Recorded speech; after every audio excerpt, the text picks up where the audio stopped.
Welcome back to Nick Lenz Comic Corner, Classic Less Known Classics. This is episode number 2737 and Doubleshot number 2631. Yes, this one I got two Justice League trades. Now, here's the weird thing about these trades.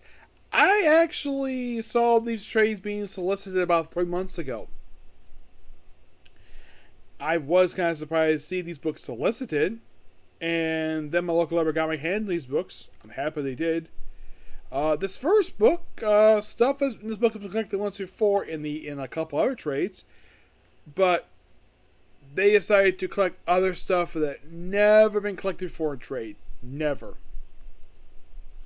First up we have is JLA Book One, which collects JLA 139 New World Order storyline, JLA Secret Files number 1, JLA / Wildcats number 1, along with never before being collected JLA Tomorrow Woman, JLA 80-page Giant, JLA Annual number 1,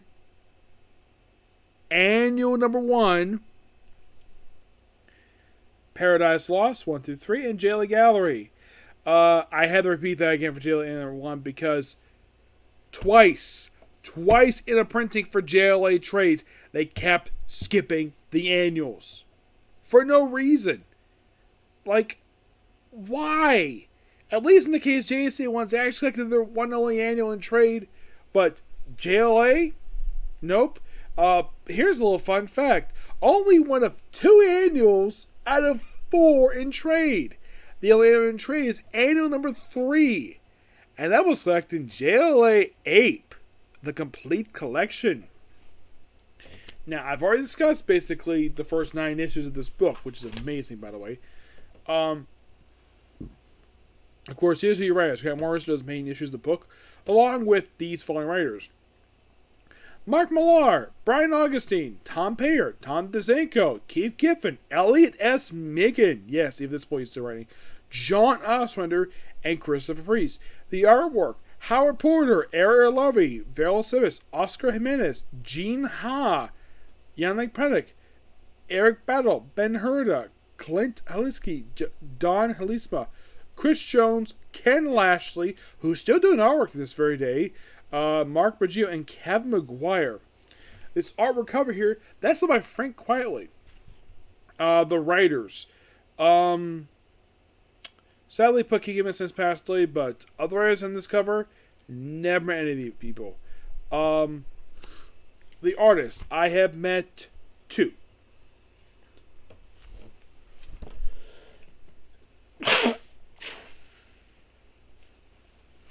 And those 2 artists have been Ken McGuire, a couple of times, and Yannick Penick, also a couple of times as well. Okay, first we're going to start with JLA Secret Files Origins. They have 2 stories in here with Martian Manhunter. There is Lost Pages, which is basically a story where the electric blue suit man attempts to apply for the team. Yes, seriously. The opening story in the book, which is Secret Origins Starseed. Page 103. Let's see here. Oh yeah, they also have the JLA Wildcats one shot. The Wildcats that feature in here are comprised of Zealot, Mr. Majestic. By the way, this is on Grant Morrison, some mix from Kevin Cord.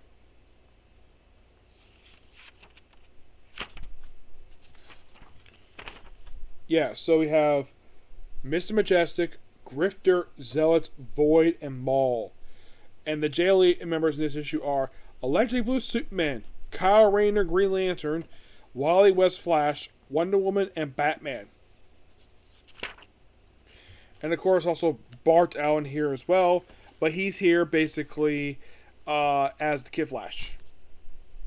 Actually, I think it's Kid Flash, I think it is. Oh, it's not. It's not. It was actually Wally as Kid Flash.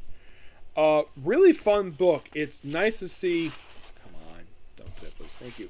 It's nice to see Grifter in his pre-Flashpoint garb, because the only thing I reviewed from him so far has just been post-Flashpoint, but great to see it. Let's see if we can find it here.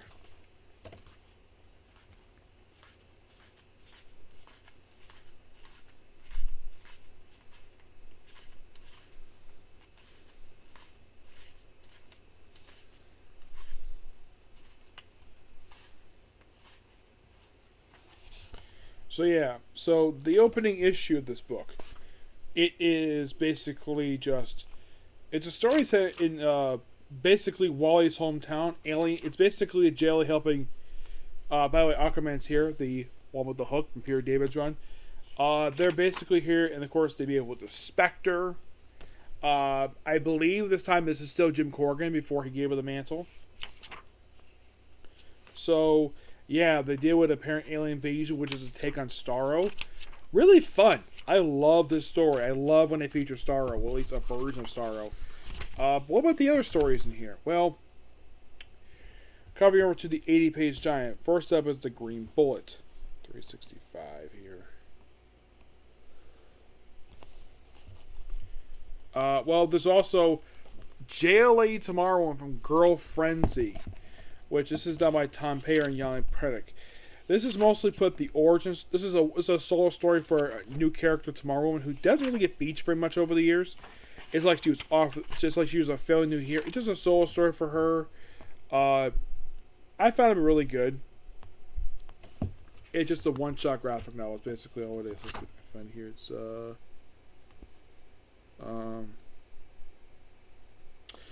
we go. 355. Yeah, issue 9 was it's like the best way to describe this trade. It's like New World Order and JLA Delectation Book One with additions.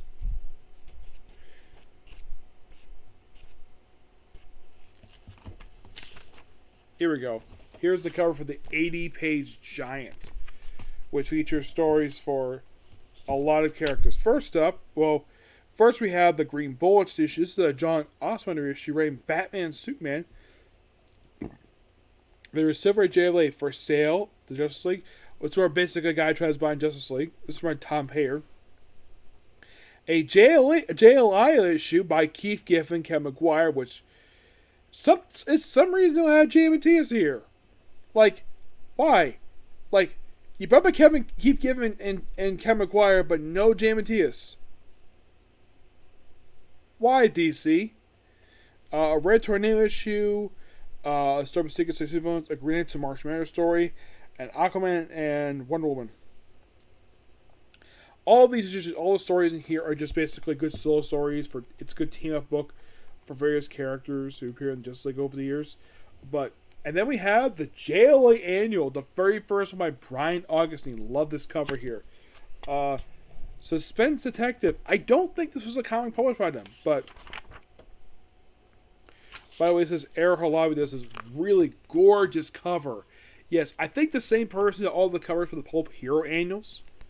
And I found the Pulp Hero Annuals really good. This whole annual kind of, you can think of it, it's focused on Martian Manhunter. Kind of, yes.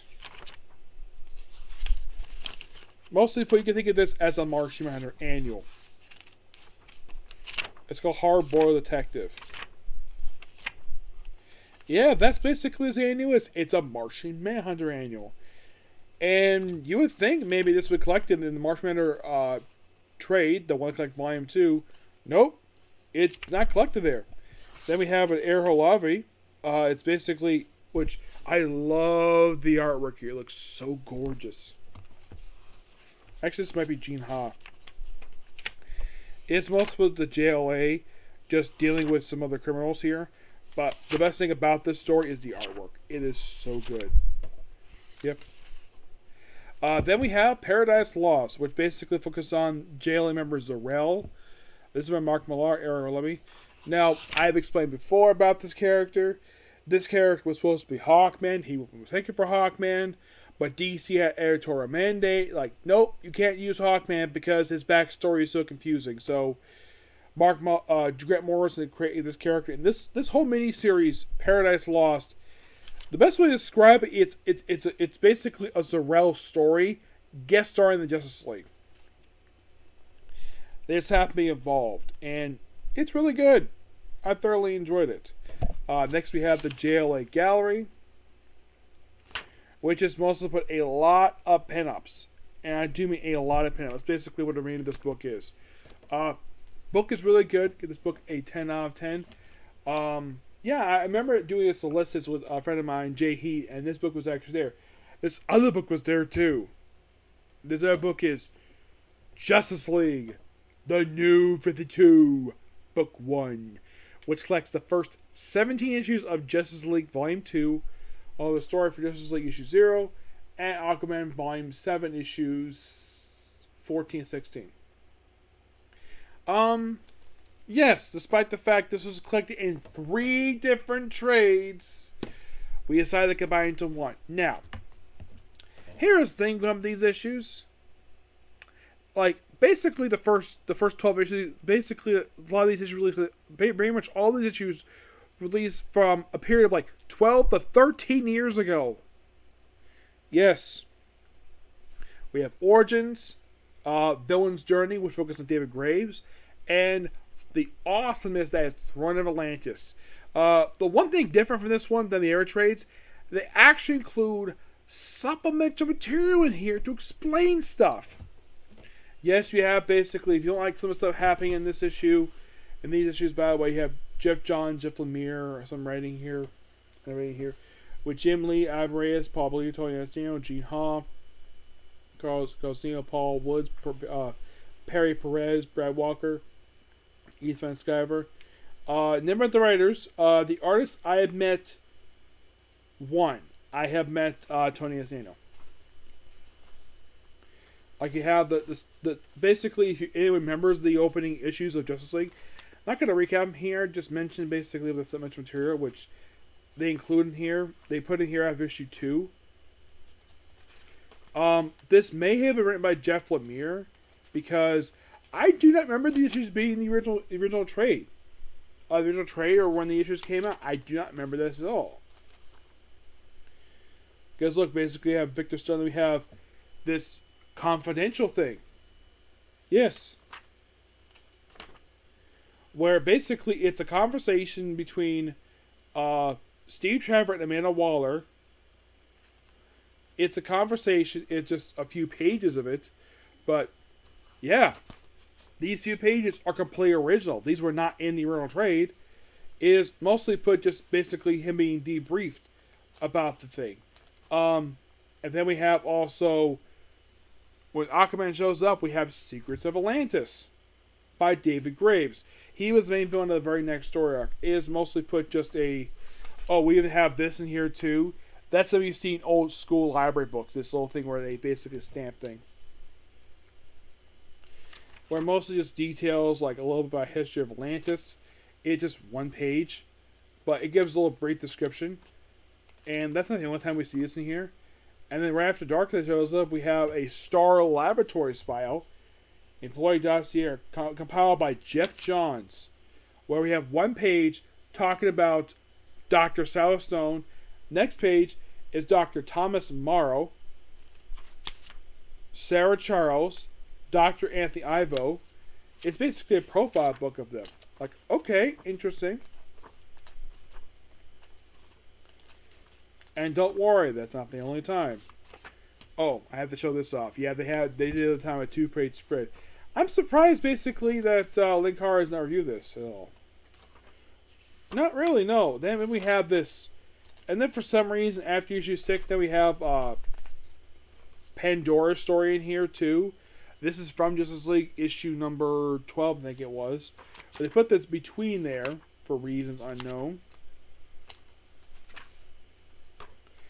And then Villain's Journey didn't have much for supplemental material publishing here. It's like the whole thing with Steve Trevor, introduction of the post-flash for Eat a Candy. Issue 8 is Green Arrow attempting to join the Justice League, which he's turned down. Yep. Yeah, and they mentioned about the whole thing about Martian Manhunter joining the team too. Now, the thing was, at the time the issues were released, Martian Manhunter, the reason why he was not on Justice League, behind the scenes wise, because he was part of Stormwatch, though he does guest star for one issue this book, but he never joins main team this book. Also, we actually have, I kind of forgot this happened, where we have a cameo by the Leather from Flashpoint that Thomas Wayne wrote to Bruce. Now, the contents of this letter, by the way, it's been 13 years. They've never actually shown exactly the full context of the thing. Not even when it popped up in the button. Yes. Now, like I mentioned, is there any, like, something... Of course, they mentioned the whole thing about expanding Justice League, which they're not doing this arc. They do in the very next arc, per se.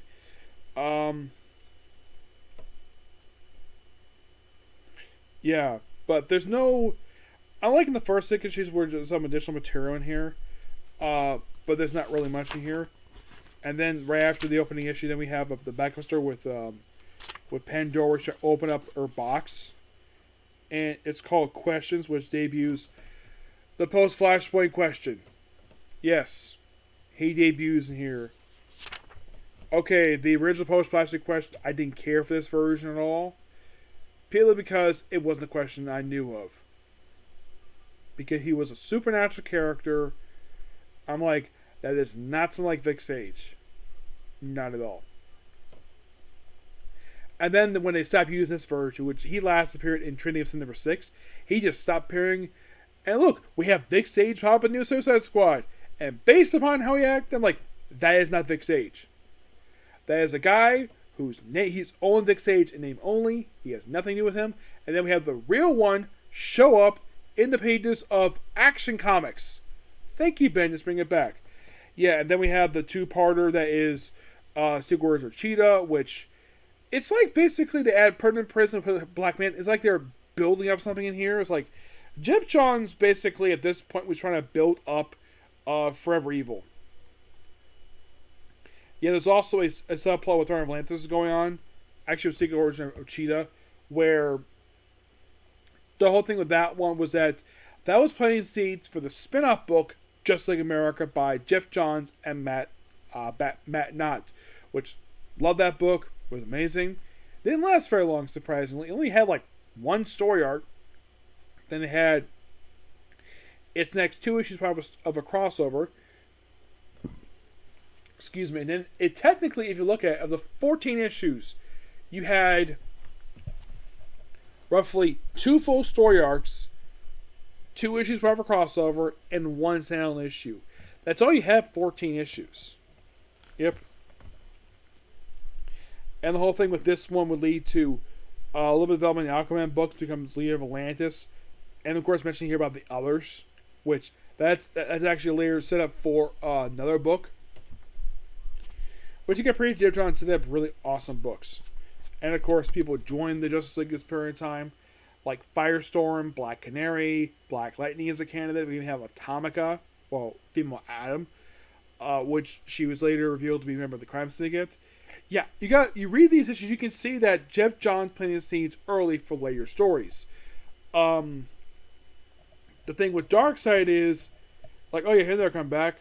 Yeah, he'll come back toward the end of Jeff Johns' run in the really good storyline that is the Darkseid War. Yep. I still like this stuff. I don't have big issue how some characters are written.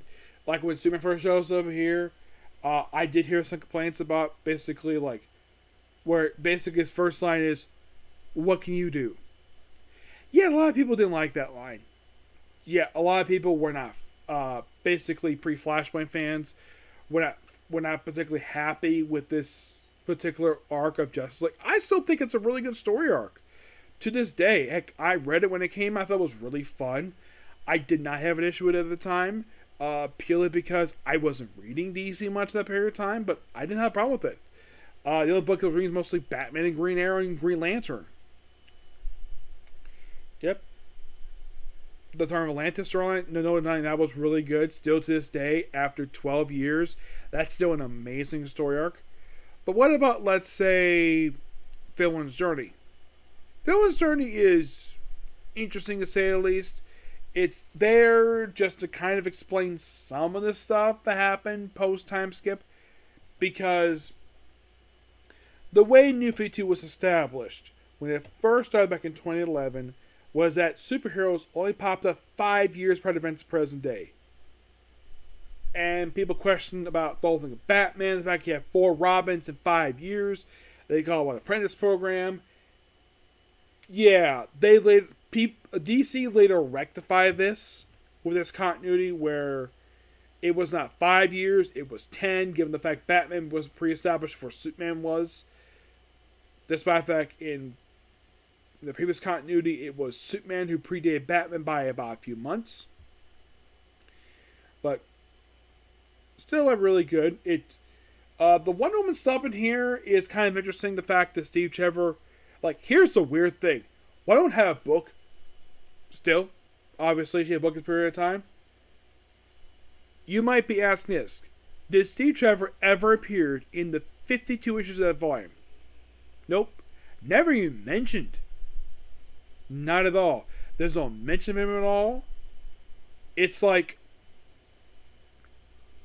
anything developing Steve Trevor is only dealt with in these issues and Justice League America, or in the first arc of Superman Wonder Woman, which of course issue 12 starts up a romance that there was people who still this very day that I know who actually like this romance. Me, I didn't have it at the time, though I have heard the reason why they did this. According to rumor, the reason why that Superman were hooked up, here's the reason why: to appease Twilight fans. Yes, seriously, that is the reason why they decided to hook these two up, was to appease Twilight fans. I am not kidding about that. That is 100% completely true. Look it up. But you read this book like, oh yeah, the best characters from this book are Batman, which he's funny when he just takes off in the ring, was so funny. Though the weird thing was, Cyborg was the member of the scoop who didn't have an ongoing series. It took it after we were able to give him one, which was a good book. Dave Walker did an excellent job with the book. Then he left before the book was even over. Do not know the reason for it. He just left. Damn, Marvel would take over, and then this book was relaunched under DC Rebirth. Which, yeah, the first writer's run basically was mixed. I can go on and on about this stuff, but yeah. That's going to be pretty much the particular view. By the way, I give JLA Book One 10 out of 10. Excuse me. JLA 52 Book One, I give that a 9. Yeah. So please be sure to like, comment, subscribe, turn notifications, and do not dislike button. I'm going to trade through Marshall. I'm going to check Russell's next. Okay? Next view. Bye.